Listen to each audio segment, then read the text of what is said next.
in tears, overwhelmed by a sense of helplessness.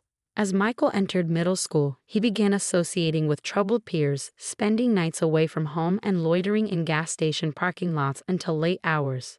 Cell phones were rare back then, making it difficult to track his whereabouts.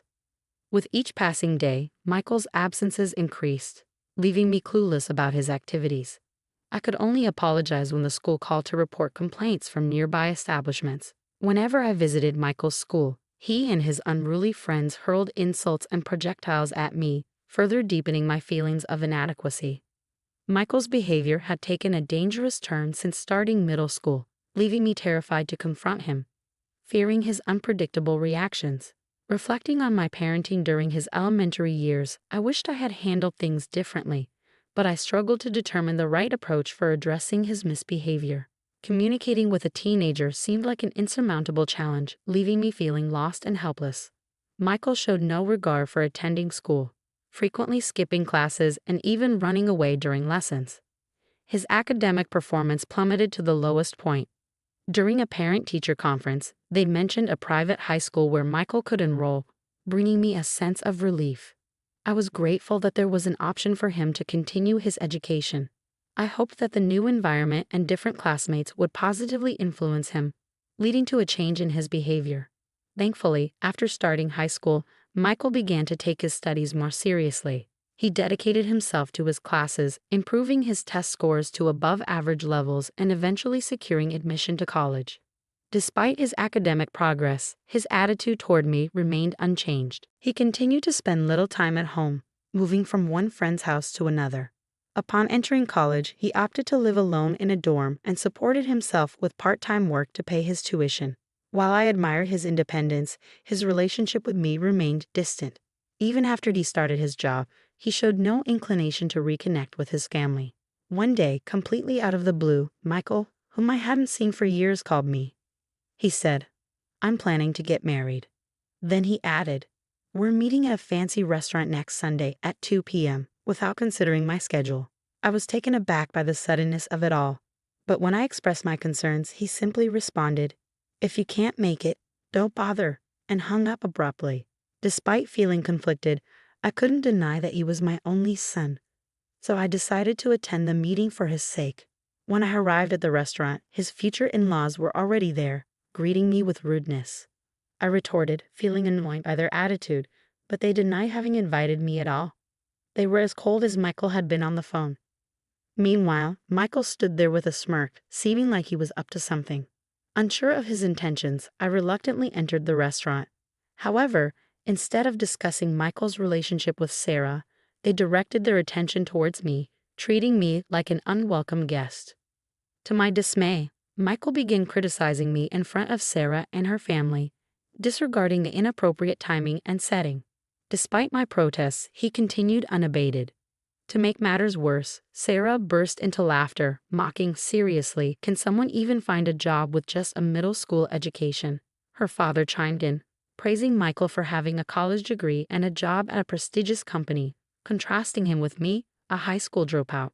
Exhausted and frustrated, I almost uttered, "Say what you want, I'm leaving." But before I could, a waiter arrived with the food, apologizing for the delay. I had been so worked up that I had forgotten we hadn't even been served yet. Trying to calm myself down, I resolved to eat quickly and leave. However, when the food arrived, it was only for Michael, Sarah, and her parents. The waiter explained that they had a reservation for 4, giving me a disapproving look. Sarah's mother dismissed me, saying, "He's not part of our family, so don't worry about him," with a fake smile. Feeling humiliated, I watched as the waiter awkwardly retreated, just as I was about to lose my temper. Sarah's dad interrupted me sharply, declaring, "We don't associate with high school dropouts like you. Our family is filled with bank employees and doctors from top companies. You don't belong here. Please leave." His words stung, and I couldn't hold back. "Is education and job status all that matter to you? Seems like your priorities are a bit skewed," I retorted as I stood to depart. In response, Sarah's dad boasted about his job at Bank of America, emphasizing the importance of education and work history. As I made my exit, I sarcastically acknowledged his accomplishment, but they paid me no heed. The following day, I visited Bank of America, where Sarah's dad worked. Despite being labeled a deadbeat by my son, his peers, and Sarah's family, I knew I wasn't one. After my wife's passing, I temporarily closed my real estate business to focus on my son's well-being. However, I want to make it clear that it was only a temporary measure. Following her death, I transitioned my business to online management to prioritize my involvement in my son's school activities and PTA meetings. When I operated a physical store, my clients were mostly local neighbors. However, transitioning to online management opened doors to a wider clientele, including people from small towns located far from the nearest train station and even Americans living abroad. This shift allowed me to receive more inquiries about renting and buying properties from these individuals. The internet enabled me to expand my property portfolio and reach a broader audience, turning what once seemed like a dream into reality. Moreover, I had a keen interest in stocks and investments, which I pursued as a hobby. Currently, I had $50 million invested in Bank of America, where Sarah's dad worked. Upon reaching the bank, I immediately requested to speak with the branch manager and recounted the events from the previous day. One of your employees mentioned that this bank values trust based on educational background and work history. Due to that statement, I've lost faith in this bank. Could you please proceed with closing my account? The branch manager apologized profusely and explained the account closure process, visibly distressed. Oh, I almost forgot something important. There's a tenant in one of my apartments who hasn't paid rent for 2 years. I've been lenient because he's my son, but not anymore. I sent him a notice demanding payment for 2 years' worth of rent. 3 days later, Sarah's dad and my son barged into my house fuming. Why did you report me to the branch manager? That was sneaky, Dad. And what's with the eviction notice? If you're the landlord, at least cover for me. I sighed and replied, I lost trust in the bank after hearing about their judgmental practices. Are you panicking because of one person's comment? Do you have something to hide? And Michael being family doesn't excuse you from paying rent. Pay up, Sarah's dad retorted. Because of your actions, I received complaints from other clients. My boss even reprimanded me. How dare you? I didn't cause trouble. I simply shared the story with relatives and clients.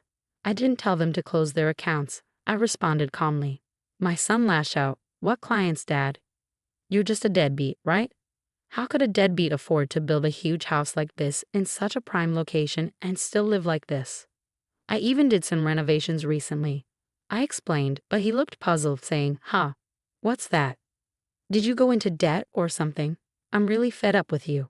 I took a break from my real estate job for a while, then switched to running an online business, which I'm still doing. How many times do I have to explain? I'm not a bum, I told him, and he turned pale. What? I had no clue. I thought you were just working part-time, Sarah's dad yelled. You're a real piece of work, keeping your occupation secret even from your own son. Annoyed, I replied, say what you want, and closed the door. Outside, I heard them shouting, you've ruined my reputation. I'm gonna sue you. I can't believe I've been fooled by my old man for so long. After about 10 minutes of yelling, it seemed they grew tired, and the commotion quieted down. I figured they wouldn't bother returning once they realized their shouting was futile. With a sigh of relief, I headed to the kitchen to brew a cup of coffee. Suddenly, I heard my son's voice outside again, accusing me of being a liar. Peering out the window, I saw Sarah's dad and my son spray painting my front door. You've got to be kidding me. What are they up to? Just as I prepared to confront them, the sound of approaching police sirens caught my attention. Could it be that someone in the neighborhood had called the cops?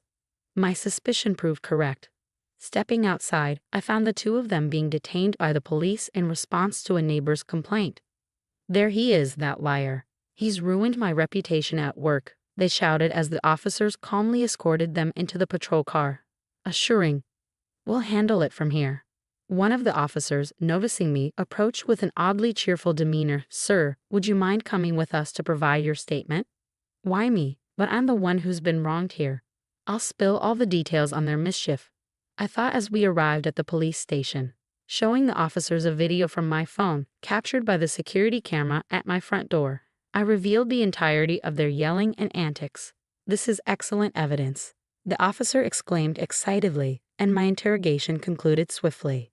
My son and Sarah's dad received a stern warning from the police and were required to sign a restraining order to stay away from me. As it turned out, The entire neighborhood had witnessed their bizarre behavior. One of my son's coworkers, who lived nearby, had been gossiping about it at the office. "Hey, you won't believe it, but Michael was caught spray painting his own father's house and got taken away by the cops," they exclaimed. I was astonished. Thankfully, I had recorded the entire incident. My son's reputation took a nosedive at work and among clients, resulting in his demotion by his boss. I decided to report the incident once more to Bank of America, where Sarah's dad was employed. Upon showing the manager the security footage from my phone, his expression turned ashen. It wasn't long before I heard that Sarah's dad had been dismissed from his job. Naturally, Sarah called off her engagement with Michael. Both Michael and Sarah's family relocated to a rural area, where they found work at a gas station run by my brother. However, they struggled to adapt, and I had to let them go due to their incompetence. Word around town was that other nearby businesses had similar experiences with Sarah's parents who couldn't hold down a steady job. They bounced between gigs at gas stations and farms as a couple. Additionally, I learned that Sarah had lavished expensive gifts, including watches, on her boyfriends, including my son, and had accrued significant debt as a result. Her parents used their part-time earnings to repay her debts, leaving them financially strained. It remains a mystery how they managed to make ends meet. Fast forward 5 years and my son, now 30, seems to have turned over a new leaf after experiencing kindness in the small town he moved to. He came to me a few times, sincerely apologizing for his past behavior. "I was naive and immature. I didn't bother to understand your job and simply dismissed you as a good-for-nothing. I deeply regret it." Witnessing my son's change in attitude, I decided to invite him to live with me. He now works at a company near my home and gradually lends a hand with my work. However, let me be clear, he still has much to learn, and I'm cautious about fully trusting him. While I'm hesitant to delegate all my responsibilities to him, I'll observe his work ethic and attitude closely before making any decisions. If he demonstrates genuine transformation, I may consider passing on the management of my business to him. But if I were to mention this, he might get overly eager and impulsively resign, so I'll keep my plans to myself. Living with my son, I hold on to the hope that one day I'll feel comfortable entrusting him with everything.